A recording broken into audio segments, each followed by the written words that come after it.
O que podemos transmitir de conhecimento, compartilhar entre as gerações, transmitir aos mais novos e aprender com os mais experientes? No vasto campo da gestão do agronegócio, cultivamos mais do que apenas culturas e colheitas. Cultivamos conhecimento, eficiência e sustentabilidade. Aqui no podcast da Agro Rural e Soy Agro Consultoria, exploraremos as tendências que moldam o futuro da agricultura, as práticas gerenciais que elevam as operações agrícolas e os líderes visionários que estão moldando o panorama do agronegócio. Meu nome é Ricardo Cunha, sou engenheiro agrônomo e o nosso convidado de hoje é o Edmilson Rosa, vulgo Edinho, né? Como a gente assim conhece. Edinho, de imediato gostaria de agradecer a tua presença aqui. Já tinha conversado contigo outra vez para a gente gravar, né? E para nós é uma honra. E gostaria que tu iniciasse aí te apresentando, contando quem é o Edmilson Rosa, né? Da onde veio, formação, e que cargo está ocupando hoje e assim por diante. Tá bem, Ricardo, é uma satisfação, né? Acho que a gente conseguir conversar desse meio, né? Tu lá como empresário, né? E como técnico da área, né? E eu venho aí num histórico ligado à educação, né? Educação técnica. Então acho que a gente consegue ter uma conversa assim que realmente interessa a todos os lados, né? Eu sou Edmilson Martins da Rosa, eu sou natural daqui de Canguçu, né? Sou filho de Canguçu. Estudei na escola que a gente vai estar tratando logo aí na frente, né? A nossa ETEC, estudei ali. Né, sou formado em matemática e em agronegócio, especialista em educação matemática, especialista em gestão escolar. Nessa função aí de idas e vindas, né, gosto muito de me identificar que eu vivo no campo também, né, embora minha profissão seja professor, né, seja estar na escola, né, e trabalhar pela educação técnica, mas sou um pecuarista familiar, né? Então tenho a propriedade lá no interior, tenho a ligação com o campo. Estou na escola técnica há mais de 20 anos, né? E nesse período aí tive um tempo fora na administração municipal também, né? Então passei por essas experiências, né? Então, mais essa aí, né? Lá de início, digamos assim, estive 6 anos como militar da aeronáutica, né? Que nos deixa uma escola também. Depois, na Escola Técnica de Canguçu, já estive lá na minha disciplina de formação de matemática e hoje trabalho com as disciplinas das criações e a disciplina de prática profissional, que é onde a gente consegue transitar com o nosso jovem, assim, no que vai desde uma gestão de uma equipe de trabalho, né, a conseguir trabalhar em equipe, a dividir espaços, né, a dividir responsabilidades e assumir elas também. Estou como coordenador do curso técnico em agricultura da nossa escola. Também coordeno um internato que a gente atende toda a região sul aqui. Na verdade, a gente tem... quase, né? Um pouco, né? Mas eu brinco que são bons problemas, né? Claro. E a gente tem público que vem desde Pinheiro Machado, Pedras Altas, Pelotas, Morro Redondo, Piratini. Então a gente tem um leque aí que abrange essa nossa região sul aqui. E também estou como vice-diretor da escola, responsável pela nossa parte agrícola. Então, mais ou menos esse resumo aí. Não, ótimo. O homem está fazendo pouca coisa, né? Tem que ser, né? Não Mas tem enquanto a cabeça está ocupada, como se diz, a gente não pensa em bobagem. Exatamente. Tem que manter a mente ocupada. Bem isso. Eu gostaria justamente iniciar nossa conversa te provocando, assim, para ti, qual é a importância da gente ter a escola técnica em Canguçu? Traz alguma coisa de benefício para os jovens do município e região sul? O que tu... sei que tu é suspeito em falar nisso daí, mas como que tu enxerga isso daí? Penso que com o que a gente divide já contigo lá como empresa, né, que tu tem recebido estagiários lá e hoje tu tem funcionários que passaram, né, pela nossa formação técnica. Exato. Então a gente vê a importância da ETEC num âmbito regional. Assim, a ETEC compõe um conjunto de 26 escolas estaduais agrícolas, né, e que estão espalhadas pelo estado. E da região sul aqui, mais ao sul somos nós, né? E, então, São Lourenço é municipal? São Lourenço também tem uma nesse mesmo formato. Ela é uma dessas 26 também. Tá, legal. Então, a gente vê que a formação técnica não traz só o conhecimento técnico, traz, na verdade, todo esse, mais ou menos como tu fez a abertura, esse legado, eu penso, porque o jovem despertar para ver aquela propriedade que já é da família há gerações como uma oportunidade, acho que é o grande desafio, né? É a cereja do bolo, digamos assim. E hoje a gente vê isso com bons olhos, vê como muito importante regionalmente. Antes ali a gente comentava, né? A gente tem uma satisfação assim no pós-pandemia, que a gente tinha algum receio, né, de ver os resultados, mas a gente vê, por exemplo, pós-pandemia, os formandos do curso técnico conseguirem acessar as vagas da universidade, por exemplo, em mais de 80% que maravilha, das turmas. Que bom, que bom. E isso corrobora o nosso trabalho, né? Isso a gente vê como resultado. A gente vê quando tu comenta com a gente assim, ó, eu tô com um técnico lá agora que fez estágio comigo, ficou trabalhando comigo, porque o cara tem... não é só formação, ele tem, na verdade, interesse. Desempenho, né? Ele vai buscar, ele tem essa provocação que eu acho que nasce um pouco no nosso curso, para além do que a pessoa já traz consigo. Né? Exato. Então hoje eu vejo que é importantíssimo. Eu vejo o pessoal dos municípios vizinhos, por exemplo, quando a gente abre o edital para se inscrever, por exemplo, para o internato, esse pessoal vem, digamos que em 5 vezes mais do que são as vagas, disputar essas vagas. Então, acho que isso demonstra realmente o interesse assim, e a qualidade que a gente está conseguindo oferecer. Até a respeito do internato, é feita uma seleção para o internato? Como é que é feita essa avaliação? A gente tem esse filtro, digamos. A gente tem uma escola pública, né? Então, a seleção para o internato, a gente larga um edital, e nesse edital tem alguns pré-requisitos, né? Algumas comprovações que tu tem que ter do teu vínculo com o setor agropecuário, né? Isso é um item. Que tu também esteja num patamar financeiro e social que tenha essa necessidade, que tu não esteja onde tem rede de transporte regular, para que a gente possa oferecer as vagas para quem não tenha como acessar de outros meios. Né? Claro.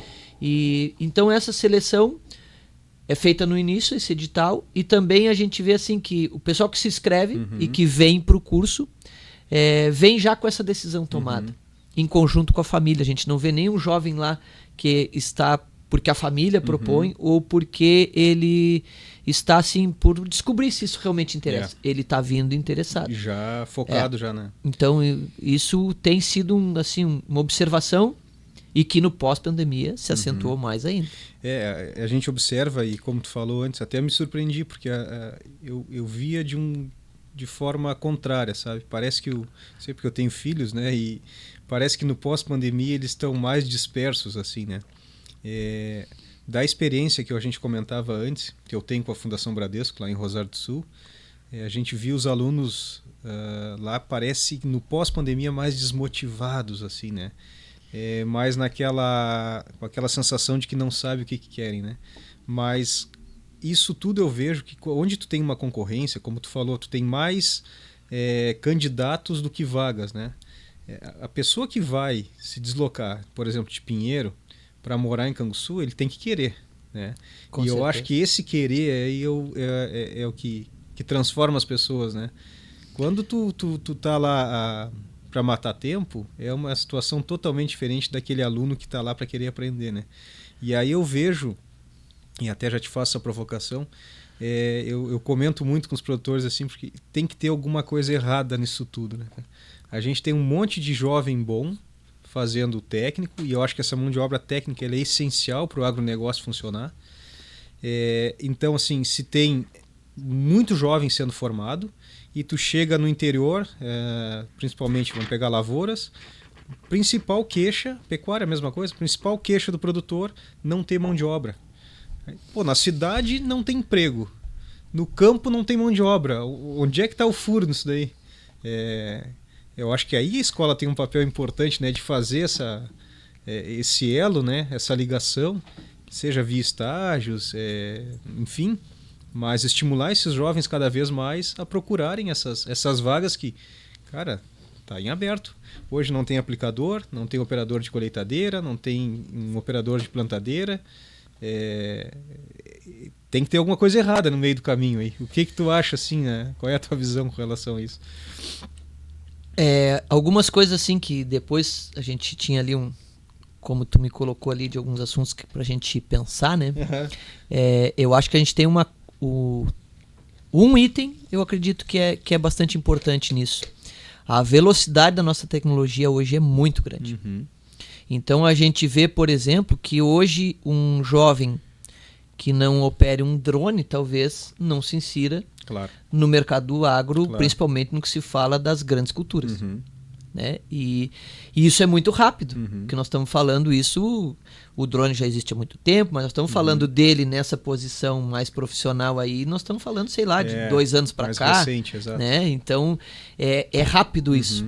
E embora o jovem seja muito motivado, muito dinâmico, mas hoje ele é muito desdobrado em conseguir se informar. Agora, se formar é outra situação. É diferente. Tem muita informação às vezes, né? Hoje eu atendi tem um pessoal que está fazendo aqui pelo Sindicato Rural um curso daqueles dos tratores, né, que é via Senado. Isso. E eu fui procurado pelo instrutor porque eles estavam querendo utilizar fazer um trator, né? E como te falei, a gente está, né, por terminar a lavoura da escola, e eu disse para eles, olha, não tem problema, a gente se soma nisso, tudo que é para agregar aí, para se educar, né, não tem problema, só assim os tratores estão presos porque a gente está utilizando para colheita, né? Então se agora à tarde desce para colher, eu disse, olha, aí vai ser difícil. Não vai ter prática. Né? Então até subi lá com o nosso técnico, fui na lavoura para a gente dar uma olhada, né? E tá bem encharcado, tu deve ter andado nos teus produtores e tá nessa realidade. Né? E então deu para eles usar o trator. Mas penso que essas iniciativas, né, que aqui no sindicato existe, que vocês, acredito, promovem muitas vezes, né, que é essa formação e essa atualização, principalmente tecnológica. Hoje a gente vê um trator, né, que não é mais o trator como a gente estava acostumado, que tu subia em qualquer trator e o formato era o mesmo, né? Exatamente. Agora ele é moderno, agora tu tem que saber equipar tu tem que saber operar um equipamento de GPS. Né? Tu tem que estar acostumado com o reversor do trator, que hoje é presente no trator, né? Claro. Então, assim, essa velocidade eu acredito que é um desafio. É uma dificuldade para a gente ter esse jovem inserido de forma rápida. Mas, ao mesmo tempo, assim, te falo isso hoje a gente tem aproximadamente 230, 240 jovens do curso técnico da escola. Entre internato e não internato. Isso. E, claro, a nossa realidade como estudantes do ensino médio, do curso de contabilidade também, a gente tem um universo de mais de 700 alunos na ETEC agora. Imagina. Então, mas a gente observa que esse que está ligado ao curso de agricultura, que tem o seu currículo agropecuário, hoje ele tem um vínculo muito forte, ele tem uma tendência, se ele quer algo na área das criações, se ele quer algo na área da agricultura e se ele quer algo na área da tecnologia. Claro. Certo? E talvez o desafio seja que esse profissional que vai aparecer ali na frente do mercado, ele consiga ter esse leque, que ele não só saiba operar o drone, mas ele saiba o curso de trator que está acontecendo lá agora, sabe? Que senão tem uma noção maior. Então tu precisa, e talvez esse seja o desafio das instituições, das empresas, como é o teu caso, né? E de nós no processo da educação técnica. Claro. Então talvez a gente conseguir cruzar fazer esses links aí entre toda essa cadeia, né? O interesse que tu tens como empresário de ter um técnico preparado. Exato.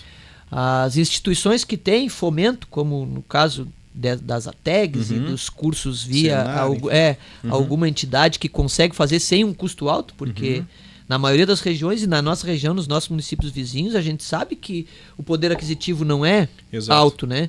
Então um curso caro limita os participantes. Com certeza. Então buscar essa formação é talvez o elo que a gente tem que...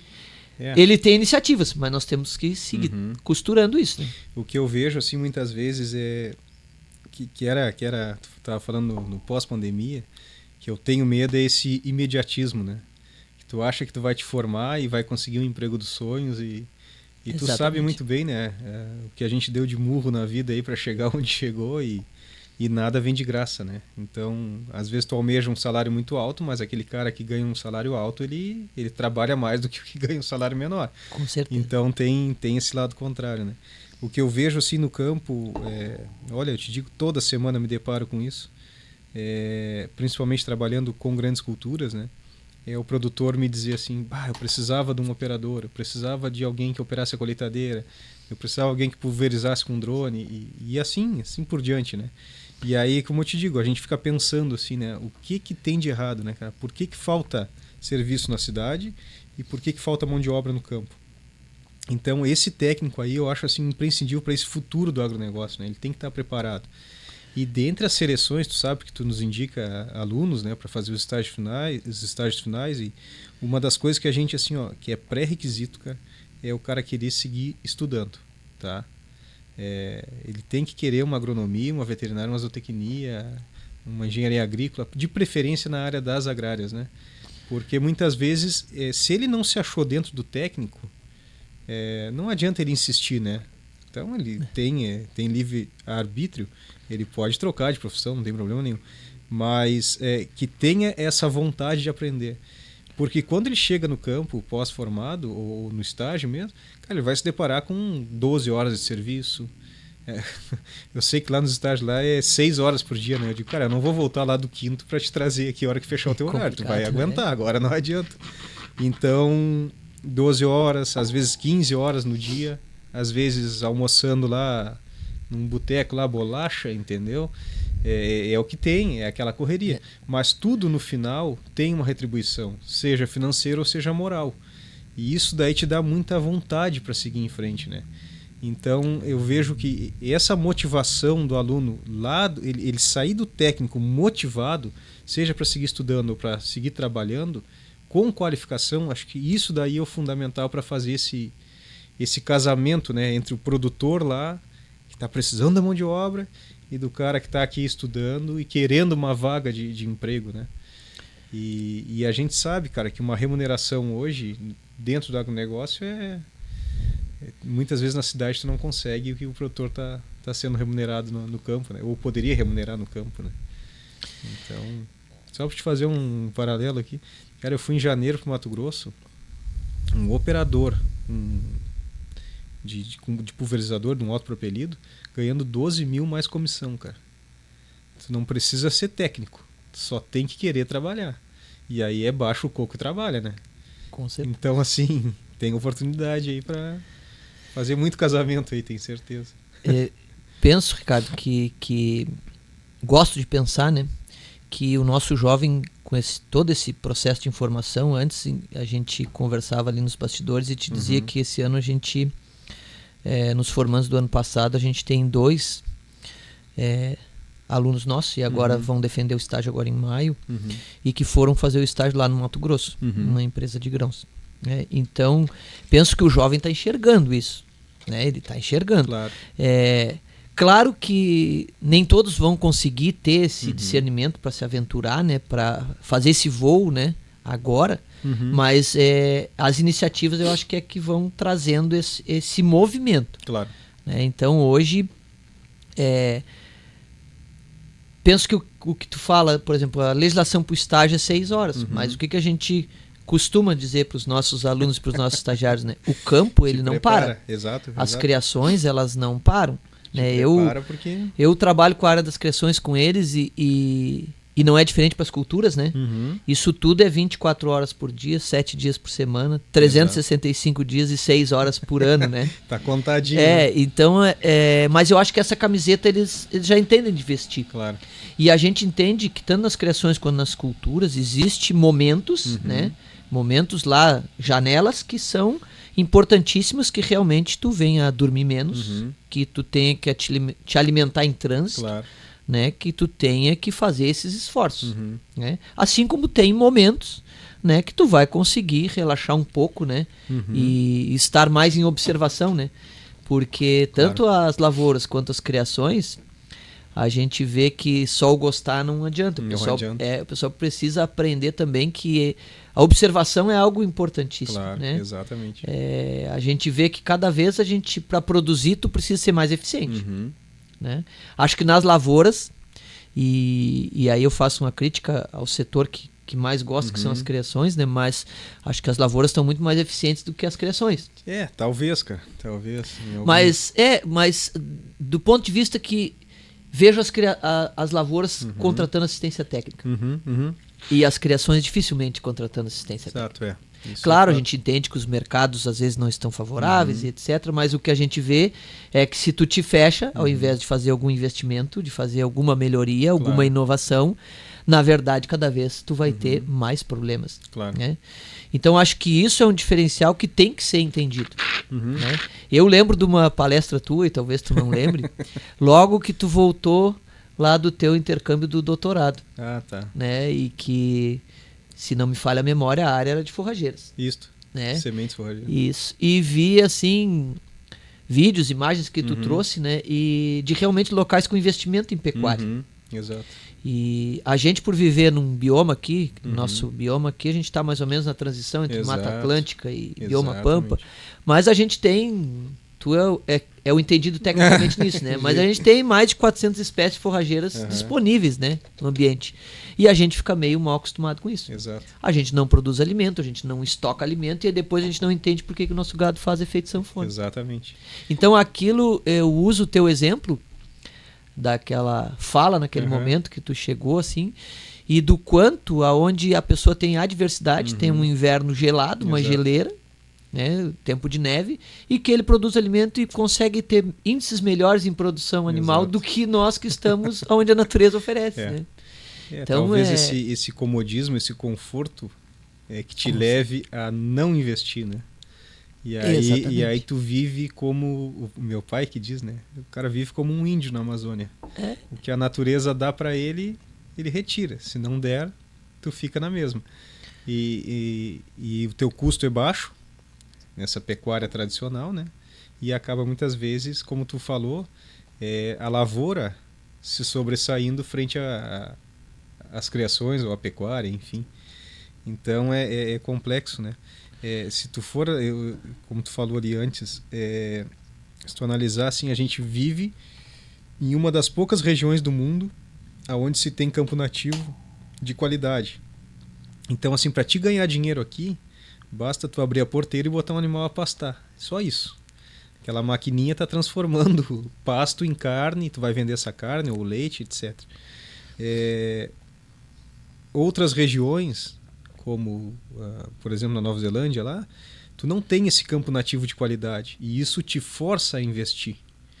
Então, hoje é mais ou menos, a produção leiteira na Nova Zelândia é mais ou menos como a soja no Brasil. A grosso modo, assim, é o carro-chefe. Então, tu vai fazer o investimento aonde? Aonde te remunera mais e aonde tu já tem mais capital investido. A remuneração, ela é proporcional ao teu investimento. Se tu não investir, tu não vai aumentar a tua remuneração. Então, isso é uma coisa que a gente peleia muito com os produtores, né? Não é que o cara vai investir R$1.000, vai colher 2.000. Não é isso. Mas existem fatores de produção, como uma correção de solo, uma agricultura de precisão, uma utilização de uma semente boa, etc., que vão influenciar diretamente na tua produtividade. Na pecuária tu não vê esses fatores de produção tão evidentes, né? É uma coisa natural, mas tu vê que tem tantas fazendas aí que otimizam a pecuária e ganham muito mais dinheiro, né, do que a própria lavoura, né? Com mais segurança. Então, exatamente. Tem que fazer esse paralelo aí também, né? Eu venho tradicionalmente das criações, né? Tenho como referência lá o meu avô, o seu Ney Martins. E os mais antigos tinham alguns ditados assim, né? E ele sempre dizia que a pecuária era a poupança, que ela está sempre disponível. Então ela às vezes, né, não se consegue chegar nesses índices que numa cultura se chega, mas tem uma segurança, como tu colocou, né? Exatamente. Então é importante. E cruzar isso é um desafio. Exato. E aí tem alguns que dominam a pecuária e a lavoura, e aí ganham dinheiro nas duas pontas, ou até nas três pontas, porque não multiplicar uma semente forrageira no inverno, ou trabalhar com pré-secado, ou com feno, etc. A gente tem dados ali do Uruguai ali de produção, uns 4, 5 produtos por hectare no ano, né? Sim. Então, dá para fazer. O que falta muitas vezes é essa gurizada incentivar, o produtor estar disposto e assim por diante, né? Por aí. Eu acho que empresas... tanto é que a gente vê empresas nascendo, crescendo, né? Vejo isso contigo, assim, e tu te dedica a tudo isso, né? E a gente vê empresas que vão seguir crescendo porque... e antes a gente comentava sobre isso, né? A gente tem, na realidade, de Canguçu, desde a pequena propriedade até a grande propriedade, nós temos um produtor que trabalha bem da porteira para dentro. Exato. E então a assistência é imprescindível para ele, porque para ele acessar um mercado, seja para compra, né, dos insumos e tudo que ele precisa para produzir, ou seja, para vender, ele precisa dessa assistência. Exato. Porque ele não tem essa... Não tem como estar formado em tudo e não tem como ter interesse por tudo. A gente vê isso, né? E antes tu comentava que é difícil para um produtor que se o foco dele é a produção, ele gastar um baita tempo, né, buscando mercado de compra ou de venda. Exato. Então, entender a importância de empresas que prestem esses serviços, sejam lá pelos insumos técnicos, né, defensivos e para nutrição animal, o que for, ou para a parte administrativa e contábil. Exato. Eu sempre, até uma das coisas que eu queria te perguntar,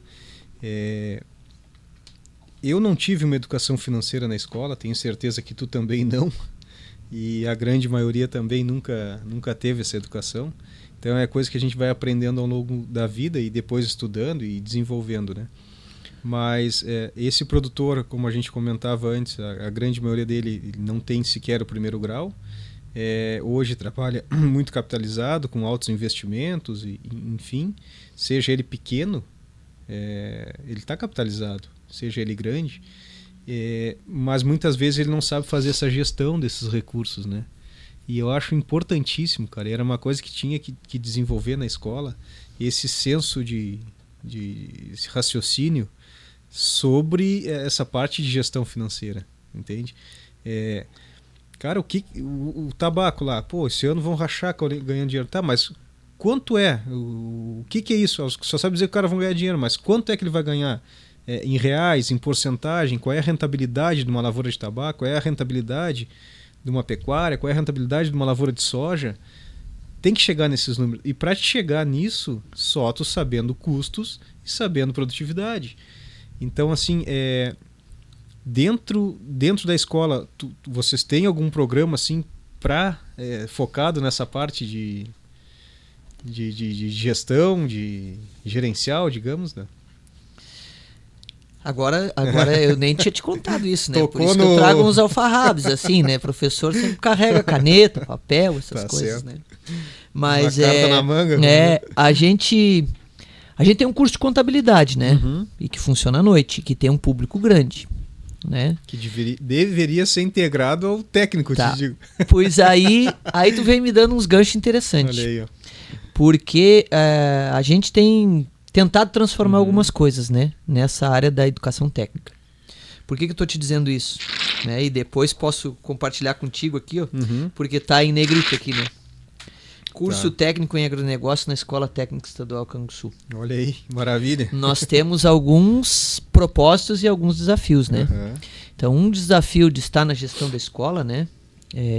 Eu estou como vice-diretora, a nossa diretora é a professora Juline, divido a vice-direção com o professor César, com a professora Betina, e a gente senta e vai. A escola ela é interessante porque ela não é cíclica, ela não vai mudando, né, de acordo com como muda a administração pública ou de acordo com as tendências de mercado, ela acaba tendo sequências. E o que a gente observa? O curso de contabilidade, excelente, a gente vê hoje estudantes da área da administração ou da contabilidade indo fazer o curso técnico, para que lá pratique. Então eles veem isso como uma oportunidade de conhecimento. Claro. E a gente vê o pessoal da agricultura, do nosso curso de agricultura, que é esse currículo agropecuário, ele tem lá dentro administração rural, ele tem contabilidade rural, ele tem algumas disciplinas, né? Mas sem muito aprofundamento, né? Porque não dá tempo para tudo. Tu junta mais as culturas, as criações, então tem bastante coisa. Os solos, né? Todo esse conjunto. Imagino. Mas o que a gente quer fazer e que a gente está pedindo, que a gente está, na verdade, com um projeto pronto e que a gente já tentou algumas vezes, é sensibilizar a Secretaria de Educação do Estado e a SUE, porque existe uma superintendência das escolas profissionalizantes que funciona dentro da Secretaria de Educação do Estado. Da gente conseguir aprovar no Conselho Estadual um curso de agronegócio. Ah, que legal, cara. Por que se enxerga isso? Porque isso que tu fala de gestão precisa ser mais discutido, precisa ser aprimorado, precisa ter pessoas qualificadas, né, para dar aula disso, para fomentar isso nesse público, porque a gente vê o potencial de Canguçu, e não é só de Canguçu, né? O Brasil nós estamos na produção de alimentos, nosso setor é o setor primário, ou seja, a gente tem que investir nisso, e a gente tem que se qualificar nisso, se especializar nisso, esse é o nosso foco. Exato. Né? Então a gente está feliz assim, ó, Tá conseguindo evoluir? De hoje esse projeto tá lá, né? A gente quer reforçar ele. Inclusive, a gente tem que juntar algumas coisas. Uma delas são cartas de apoio. E a gente vai estar solicitando a partir dessa semana cartas de apoio às instituições. E sejam elas instituições como o Sindicato Rural, como a Soiagro, né? Ou seja, quem vê isso como importante? Porque a gente sabe que para que o poder público, para que o Estado pense que investir em recursos humanos para isso, né? A estrutura nós já temos. A expertise para isso, pensamos nós que vamos aprimorar com o tempo, mas nós já temos, porque a gente trabalha com cursos com cursos bem que se somam, afins, né? Então, é um desafio a gente conseguir, porque a gente sabe que não é fácil, a gente sabe que a máquina pública... E a gente entende, né? A gente entende que não é fácil aumentar alguma coisa dentro da máquina pública, mas a gente tem que ver essas áreas de interesse e ver que vocações a gente tem. Então, digamos que defesa suficiente para ter isso é o momento. Parceiros, assim como a gente tem contigo, assim como a gente tem com as instituições, a gente sabe que vai ter para defender esse projeto. Então, a gente tem esse projeto e vê assim... Que legal, cara. Ver que essa é uma oportunidade. E isso aí eu acho fundamental, né? Eu vou te dizer assim, ó, situação que a gente se depara no campo, tá? O produtor, ele gosta muito de contar quanto que ele produziu, né? Então, eu produzi 50 sacos por hectare. Isso não significa que tu é mais eficiente do que eu, que produzi 45. Aí tu olha o produtor e diz assim, qual foi teu custo? E ele começa a murchar na tua frente. Ele começa a se sumir, ele tem vontade de virar as costas aí. Aí muitas vezes ele sabe o custo. Mas tu começa a analisar, mas será que a pecuária não daria mais rentabilidade do que essa tua lavoura? E aí é justamente isso aí que a gente começa a querer entender.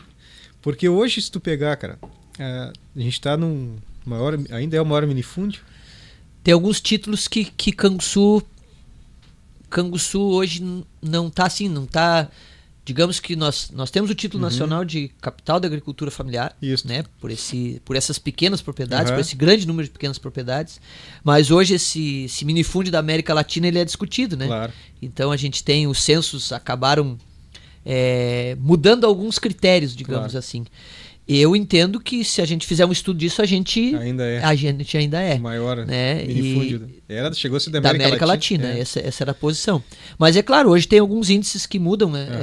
Ou a forma de ver tudo isso, né? Entendo. Mas quando a gente fala que a gente tem propriedades aí com uma média de 14 hectares, a gente, né, tem esse título de capital da agricultura familiar pelo número de propriedades e pela produção, né, Ricardo? Eu acho que isso é um diferencial e a gente vê quando a gente não tem que se comparar, a gente tem que fazer o nosso dever de casa, mas quando a gente olha como o Canguçu produz, como os produtores de Canguçu vivem, a gente observa isso, né? Faz esses comparativos. É justamente isso aí que eu queria chamar a atenção. Se a gente está no maior minifúndio, digamos, pequenas propriedades, e vê o pessoal do interior vivendo muitas vezes melhor que o pessoal que mora na cidade, cara, no mínimo tem que ser curioso isso daí, né? Tu tem que aguçar essa curiosidade. E aí quando tu começa a analisar números, cara, desses produtores, eu sei porque eu trabalho todos os dias com isso daí, é invejável, entende? Assim, é invejável, assim. Eu vou te dizer assim, ó, nós conseguimos, cara, em 2020, 2021, que foi uma safra espetacular, alta produtividade, custo baixo, preço da soja subiu, foi na pós-pandemia ali, nós conseguimos rentabilidade de 327 por ano, tá? Se tu fizer uma conta aí, a gente está falando em quase 30% ao mês. É dinheiro investido. Aí tu pensa, cara, vou botar meu dinheiro na poupança, tá? 0,4, 0,5 ao mês, cara. Eu não vou te prometer que o agronegócio lá vai te dar 30% ao mês, tá? Mas numa média aí, numa das piores hipóteses, ele vai te remunerar 25, 30% ao ano, tá? Ao ano, tô falando, numa média. Se tu dividir por 12, é mais de 2% ao mês. Então é dinheiro aplicado a mais de 2%. Qual é a melhor aplicação que teria no banco hoje? Eu gosto de fazer essa provocação aí, né? Quando a gente está conversando, enfim. E o gurizada responde, tem um CDB, tem um CDI. Quanto que tá? Tá dando a Selic tá 11 e pouco. Não dá 1%. Exatamente. Cara, eu tô falando que é tu viver no campo, com segurança, com tranquilidade, com prazer, com custo de vida barato, tendo uma rentabilidade do teu dinheiro mínima, de 2%. Então, assim, eu não consigo entender, cara. Talvez tu também seja da mesma... Mas meu pai vendeu o campo, a gente veio para a cidade.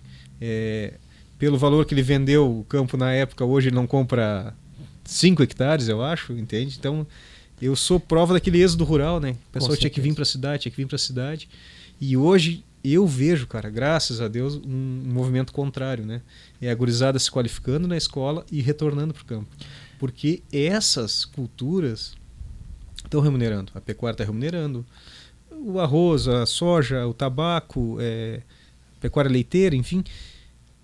Por quê? Porque está se aplicando esse conhecimento. Então, assim, esse foco, cara.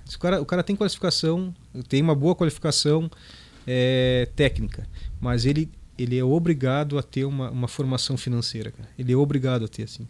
Ele tem que saber avaliar se uma cultura é melhor que a outra. E isso daí é matemático, cara. Tu sabe melhor que eu. Isso não mente, cara. Matemática não mente. Só tu tem que saber analisar aqueles números. E é uma coisa assim que me preocupa, tá? Não com os jovens, mas com os empreendedores que eu atendo. O cara tá gerenciando milhões, cara. E ele não tem noção, assim, da onde ele tá. Tu entende? É uma coisa que, para mim, é bom, porque é um nicho de trabalho, né? Como empresa. Mas preocupa e acho que se a gente focar nessa gurizada aí que está vindo nessa parte financeira, a gente tem muito a ganhar aí, principalmente para eles poderem propor algo para esses produtores lá na frente, né? Mas que baita ideia vocês tiveram aí, que legal, cara, que tá andando isso daí. A gente hoje ainda conversava com o pessoal, digo, vou conversar com o Ricardo hoje e a minha ideia é falar sobre o curso de agronegócio, porque eu acho que a gente tem que buscar para nossa região. Claro que eu estou vendendo meu peixe, né? Mas eu vendo ele com satisfação, claro, porque eu não estou vendendo um negócio para mim, né? Então acho que a gente vai avançar, né? Entender assim. Eu passei pela formação em agronegócio, eu terminei agora em final de 2022. Tá. Então, aquilo que tu falava ali antes, quando a gente estava conversando, a respeito de mercados, por exemplo, e tu conseguir fazer esse... tu precisa estudar, né? Claro. Tu sabe disso. Então, assim, desde tu conseguir instruir o teu produtor lá, não tá na hora de tu comprar adubo. E o cara tá com dinheiro pronto e quer comprar adubo. Exato. Certo? Então, e isso, para além de tudo, como é que eu vou te dizer? Isso tem que ser uma atualização permanente, né? Claro. Porque o que o mercado tem hoje ou tem de hoje, amanhã já não é a mesma coisa. Exatamente. Então, por isso eu te falava assim que a parte de assistência, nós precisamos que esses jovens assumam isso. E a parte de gestão. Sabe que tu estava falando só, te cortar. O Léo é que sempre fala, né, que enquanto tu tá dormindo, do outro lado do mundo o negócio já tá andando, né? Com certeza. Quando tu te acordou, cara, tu já tem o preço da bolsa lá de Chicago, lá já tá a 1.000, entendeu? E já é diferente. Já é diferente, então então, acho que esse desafio gestão, assim, que essa gestão começa desde o que tu tem como recurso próprio, né? Claro. Como indivíduo, como pessoa física, né? Mas eu acho que para os negócios isso... Então, temos que nos acostumar primeiro a procurar as pessoas que dão assistência para isso. Claro. Né? Então tem essa assistência técnica que é da parte técnica lá de produção, de produtividade, de insumos, né? De todo esse controle de sementes ou de genética, mas tem essa parte administrativa e financeira que está na gestão e que aquilo que tu falava da eficiência não quer dizer que quem produz mais está ganhando mais. Exato. Se ele não for eficiente na gestão, ele talvez possa não estar ganhando nada produzindo muito. Exatamente. E principalmente quando se fala em investimentos altos, assim, quando se fala em investimentos altos, eu tenho certeza, por exemplo, que uma assistência vai se pagar de forma fácil, como a gente conversava. Claro. A hora que vai para o bico do lápis, mas esse cara analisou o mercado e só na compra dos insumos eu deixei de gastar quanto? Deixar de gastar é ganhar dinheiro. Exatamente. Tudo faz diferença. Com certeza. Edinho, e tu que é professor nessa área, tu investe em agronegócio? Como é que tá o teu... A gente não consegue... Tu é meio suspeito. A gente não consegue fazer tudo ao mesmo tempo, sim, né, sim. Ricardo? Mas como te falo, eu me envolvo assim desde o curso com as criações, né? E gosto dessa área, né? Nasci, cresci nessa área e também penso que essa é uma coisa que a gente consegue fazer um pouquinho a distância. Não pode ser muita distância, né? Claro. Porque sabe os ditados lá dos antigos. O olho do dono engorda o boi, né? Mas eu participo do núcleo de Devon e Bravon aqui de Canguçu, né? Esse é um núcleo novo, acho que tu acompanhou assim, porque tu participa aqui do Sindicato Rural. Então, é um núcleo que se formou agora em 2022. Então... a gente tem muita pecuária, né? Não vou ter os números precisos assim, mas falando em termos gerais, nós devemos ter em torno de 120 mil cabeças de bovinos em Canguçu. É mesmo? A gente não se pode falar exato porque eu teria que ter consultado o dado, né? Nosso amigo Francisco teria que ter nos ajudado nisso, né? Pedir uma cola mas a gente está falando de números dessa ordem, né? Claro. E ver, por exemplo, ter nascido um núcleo novo aí de uma raça que é muito tradicional da nossa região, que vem lá dos nossos avós, a produção de... O Devon era muito forte, né? Com certeza. E é um gado interessante para nossa região, né? Tem rusticidade, tem vários, não vou ficar aqui pontuando, porque tem outras raças também com potenciais. Mas eu participo do núcleo, né? E tenho uma pequena propriedade rural e que fiz ao contrário, né? Eu e minha família, a gente tomou a decisão de dispor de alguns apartamentos aqui da cidade para comprar um campo lá fora, né? Fazer o inverso. Tem coisa errada nisso tudo. Então, assim, e claro, hoje eu tenho um parceiro na soja, claro, de uma pequena área, mas por quê? Porque me interessa fazer a integração lavoura-pecuária dos meus animais. Lógico. Né?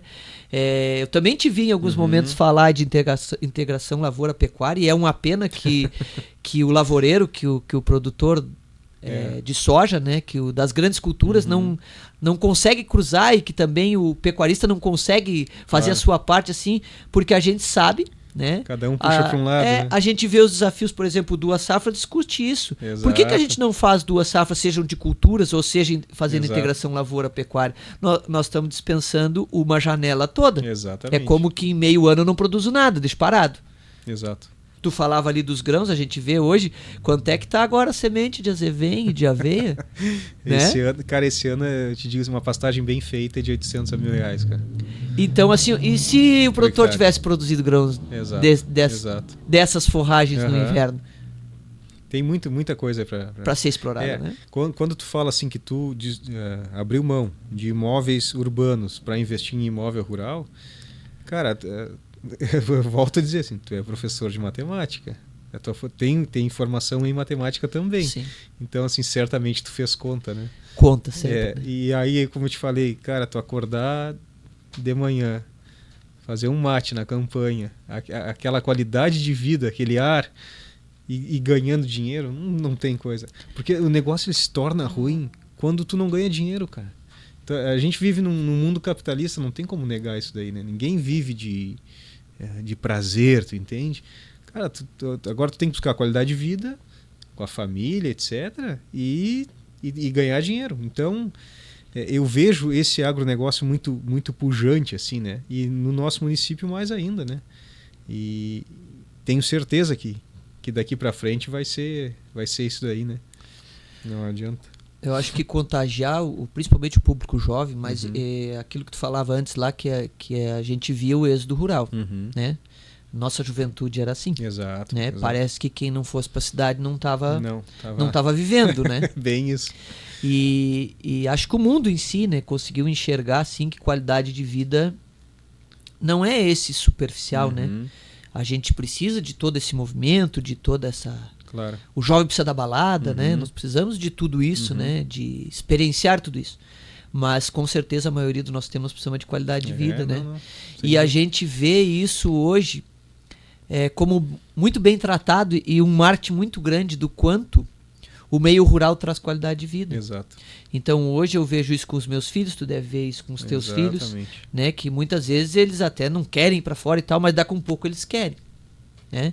Então e quando a gente que tem um vínculo, e não dá para negar que, por exemplo, quem mora no Rio Grande do Sul, ou no Brasil em si, que ele não tem nenhum vínculo com o meio rural. É difícil, não, é muito difícil. Alguém da família tem, algum conhecido, algum amigo, alguma experiência tu tem e nem nota. Exato. Né?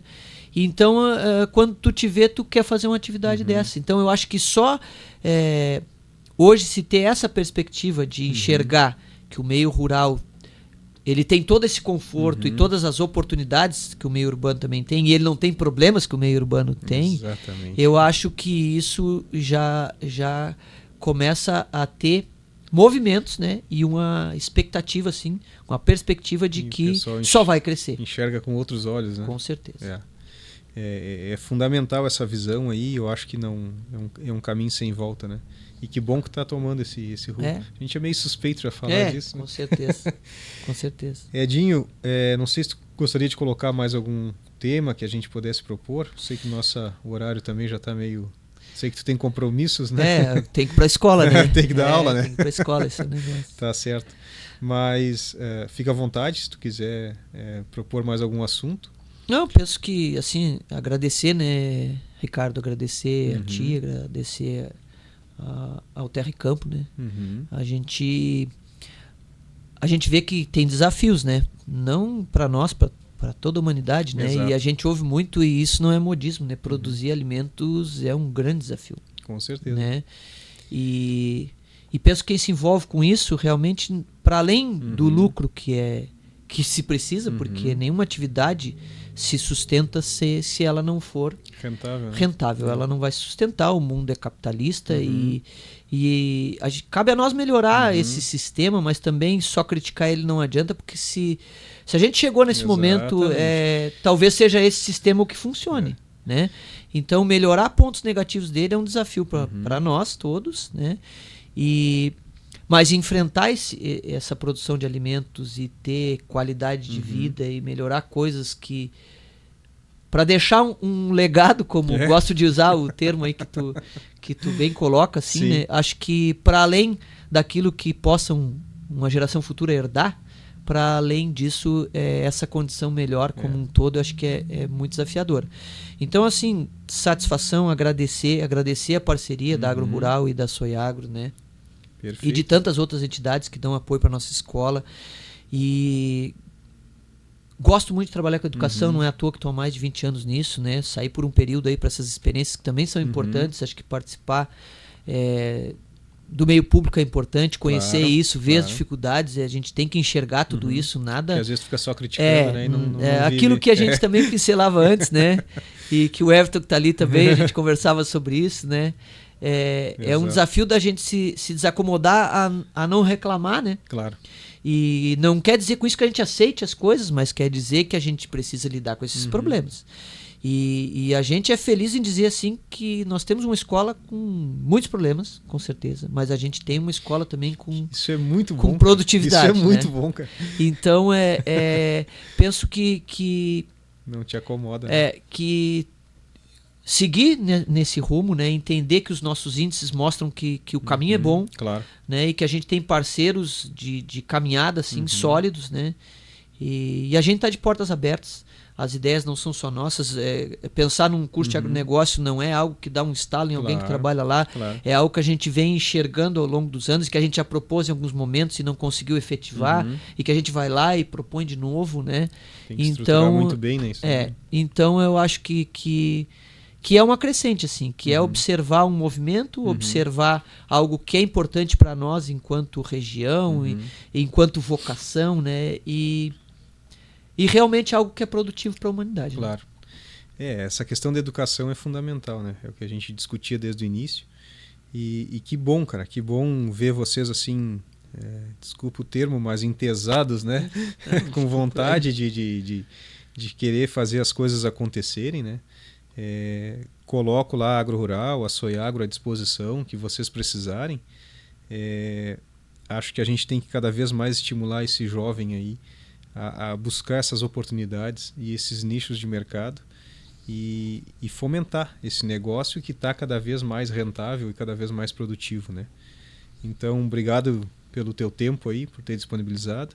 Espero que a gente possa seguir batendo outros papos aí mais para frente. E te agradecer de coração, a escola lá também. Muito, muito bom conversar contigo aí. Pessoal, agradeço a atenção, nos colocamos à disposição. Se precisarem qualquer coisa, a gente está na Rua General Câmara 1196, Sala 3, na esquina da rodoviária, tanto em Canguçu quanto lá em Piratini também. Obrigado pela atenção de todos.